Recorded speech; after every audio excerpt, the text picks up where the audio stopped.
Good morning. It's Good Friday. And today we reflect on the compassionate sacrifice of Jesus on the cross for your sin and mine. And as I prayed, I was reminded of the words of a mentor to me who said, "One drop of the blood of Jesus can change everything." Because we began in a perfect state, but see, all of our sin and Adam's could not negate the love, grace, the forgiveness, and mercy in the form of one man who hung on a cursed tree.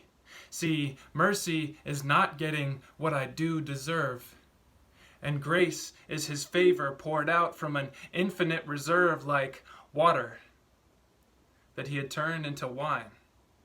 Or what the disciples enjoyed, that fruit of the vine, was the same blood that today turned dust into dirt, and today caused one soldier to convert from one drop. Descending in slow motion upon his face, he was stopped in his tracks and overcome by grace, and in that second he became a new creation. And he stumbled off that hill in shock and consternation. He stared back up at this man that hung above him. He repented of the hatred for the man that only loved him. And when he got home, he took off all his armor and he gently laid it down. He held the blood-stained spear and he placed it on the ground and was assured in his heart that it wouldn't spill one more drop of another man's blood. See, peace was washing over him as he cleansed himself of mud, and as he climbed into bed that night, he was overcome by weeping, and he reached back for the feeling of the anger he'd been keeping, but nothing remained. Not one more drop. In its place, was an image of Christ crucified. And in his mind repeated the words he'd said before he died, "Father, forgive them, for they know not what they do." And he wept as he remembered all they'd put him through. He saw vivid images of all the men he'd killed.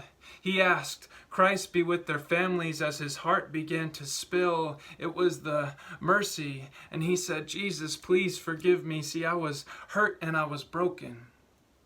But it seemed that he got lighter with every word he'd spoken.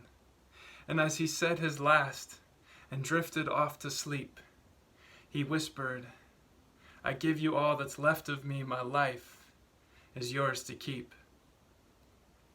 And in his dream, he had a vision of his life laid out before him. He preached of Christ's forgiveness in every court and every forum. He put down his earthly sword and picked up the sword of truth. He reached sinners, saints, and Pharisees, the older and the youth, and one day he was jailed and sentenced to be stoned. And he kneeled down on the dirt, having done all that he could do. He looked up to the heavens and said, "I do this in remembrance of you."